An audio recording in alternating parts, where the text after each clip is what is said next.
All right, guys, it is podcast time. So, quick reminder before we get into the show today, the goal of this show, as always, is to help athletes build their dream careers in sport. We talk about the mindset around sport. We talk about the approach to training. We talk about how to plan your week, how to better approach your week, how to live the lifestyle that you need in order to achieve the goals that you have. And today, we are talking about keys to the mindset. We are talking about how you can better create your future. We're talking about the process that it takes to win, not the wins themselves. So we're going to get directly into the show, and let's go in 3, 2, 1. Welcome, everybody, to another episode of the Elite Development Podcast, the #1 show for athletes looking to gain an edge on their opponents and build their dream careers in sport. I am your host, Kenny Dusseault, and today we are talking about what it takes to win and not the wins themselves. And the reason that we are talking about this, and the reason I put it that way, okay, looks like we're back. I think there was a little hiccup in the connection there. The reason that I'm talking about this and the reason I put it that way is because when it comes to winning, a lot of people get very obsessed with the outcome, which, don't get me wrong, is very important. We need to have that outcome in our minds. But what a lot of people miss is they miss obsessing about the process that creates the outcome. Because you can sit there and want to win all you want, but if you're not putting in the correct work along the way, you're not going to take home that win, regardless of how badly you tell yourself you want it. And so we are focused on how to optimize the process in order to create the outcome that you want. Now, one of the greatest examples of this, I actually just saw in a video yesterday, and it was from a fighter, Jake Peacock. He's actually a coach to a couple of fighters that I train. And he talked about the keys to 12-1. It was a video from a documentary he's putting out, I believe, next year, which I'm super excited for. If you don't know him, look him up, Jake_striking on Instagram. And he talked about how he was the clip basically starts with Jake sitting down and he says, I have one loss in my pro career. I'm 12-1. And then he stops and he goes, wait, am I 12-1 or 11-1? And then he talked about how in his mind, he's already 12-1 because of something that he does before every fight. And what he had done is he's written down in his phone the keys to 12-1. And then he's written out everything that he needs to do in order to win his next fight and go 12-1. So he's actually 11-1, but in his mind, he's already won that next fight because he has the list of everything that needs to happen in order to create the outcome he wants. Now, he can go into the list on that video, but obviously we can guess as to what might be on it. But what I found really powerful about that is, first, that it was so condensed in his mind that he actually forgot whether he was 11-1 or 12-1. But second, it was that power of the process. He's not just sitting there saying, I'm training really hard, so I'm going to go 12-1. He's creating a list of everything that needs to happen in order for him to create the outcome. So what I want you guys to take from this is whatever goal you're working towards right now, whether that's, getting your first fight in the UFC, whether that's just your next win, whatever that goal is, create a list. Create a list of the things that need to happen. Create a list of who you need to become, the traits you need to embody, what you need to do in order to reach the levels that you're trying to reach. And I know for myself, this was something that even growing in my coaching career, I have had a lot of struggles with and had a lot of experience with, because early in my coaching career, and I've talked about this on this show before, and if you know me well, you probably know this as well. Early in my coaching career, I felt like I was almost living a double life. Like, I worked really hard. I always, trained really hard, worked really hard, studied a lot. I always felt like I was a good coach. But on the weekends, I'd be living the quote unquote party life, going out, drinking, not sleeping very much, being super hungover, wasting away my weekends, and then working really hard during my weeks with the whole work hard, play harder kind of mentality.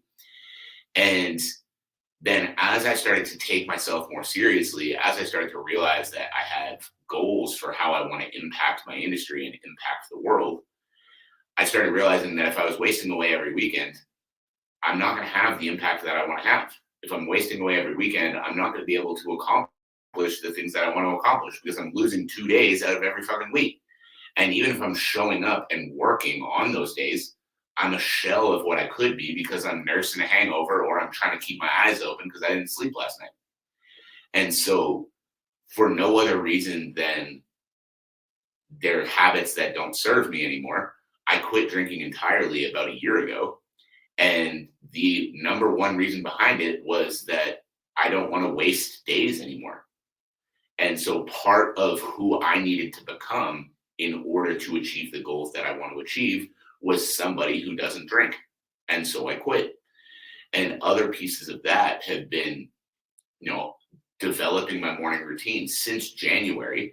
And I've changed the time up a little bit. Before it was 4:30, now it's 4 o'clock. Since January, I've woken up at 4:30 or 4 o'clock every single morning because I put myself through a morning routine to develop myself both physically and mentally to become the person that I'm trying to become down the road. And this is for a lot of different reasons. First of all, this gives me a good amount of time during the day in order to work on myself, which allows me to show up at a higher level for the people that I work with, family, friends, etc.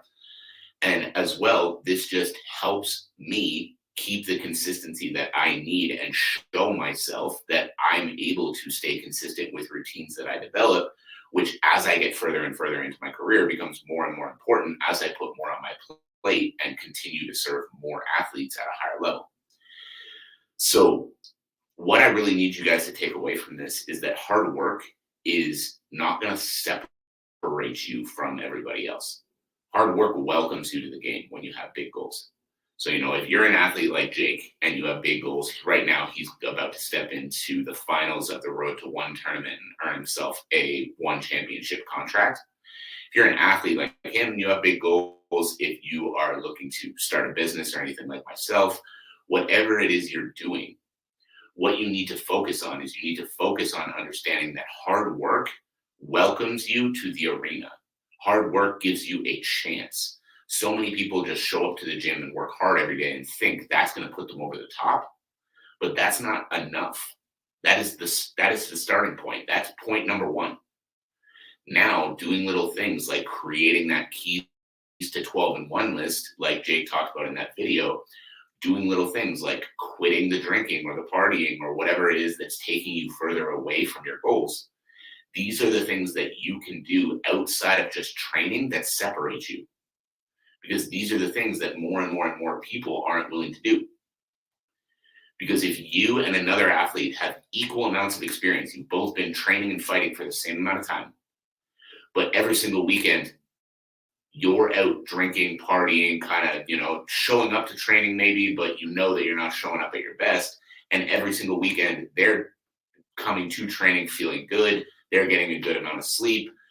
Any one night out, any one day training while hungover might not feel like a big deal. But every single time you do that, if you're giving a 2% edge to your opponent, and let's say you do that every second weekend, so there's 52 weeks in a year, let's say you do that 26 times in a year. If you're giving a 2% edge 26 times in a year, every year you're giving a 52% edge to your opponent. And again, obviously that number itself is random, but you get what I'm saying. Every time you make the choice that pulls you further from the goal, you're giving an edge to the people who are making the choices that push them closer to the goal. So you've got to ask yourself, how often am I willing to let that happen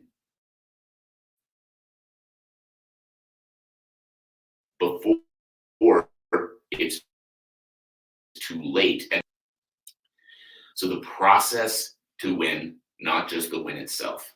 And yes, this involves the hard work in the gym. But what I really want you to do as soon as this episode's over, take some time and number one, become clear on the next goal that you're working towards. That can be your next fight. That can be your pro career. That can be whatever it might be. Take a look at the next goal that you're working towards and get clear on it. Write it down, exactly what it is. Win my next fight on this date. Now, get clear on what is going to push you closer towards that goal. Showing up to training consistently, improving XYZ area of my game, getting my nutrition dialed in. What are the areas that you need to embody? What are the things you need to do in order to push you closer towards that goal? Then sit down and write down all the current habits you have that are pulling you further from that goal. Drinking on the weekends, eating fast food a few times a week, staying up till 2, 3 o'clock in the morning and not getting enough sleep. What are the habits that you are currently engaging in that are pulling you further from that goal? So now that you have that list, the goal that you're working towards, what you need to do to accomplish it, and what you're currently doing that's pulling you away from it, now you can make a plan. It's not about being perfect today, but now you can make a plan. What is the first thing, highest priority of those habits you're currently engaging in that you need to stop doing?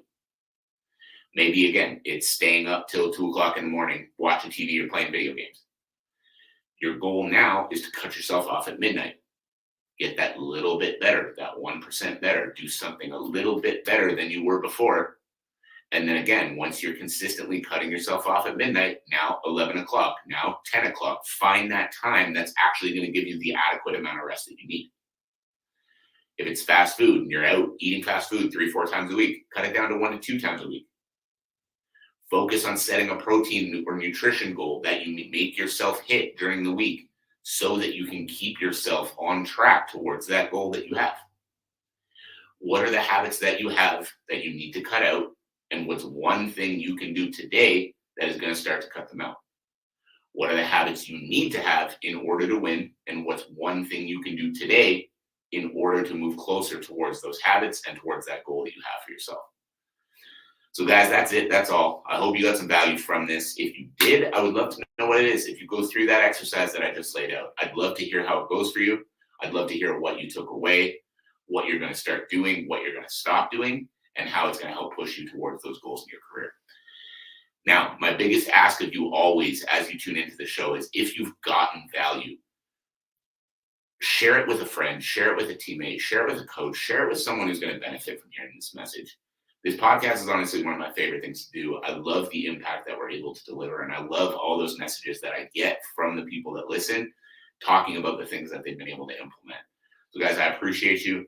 I hope you have a fantastic rest of your day, and I'll catch you on the next episode.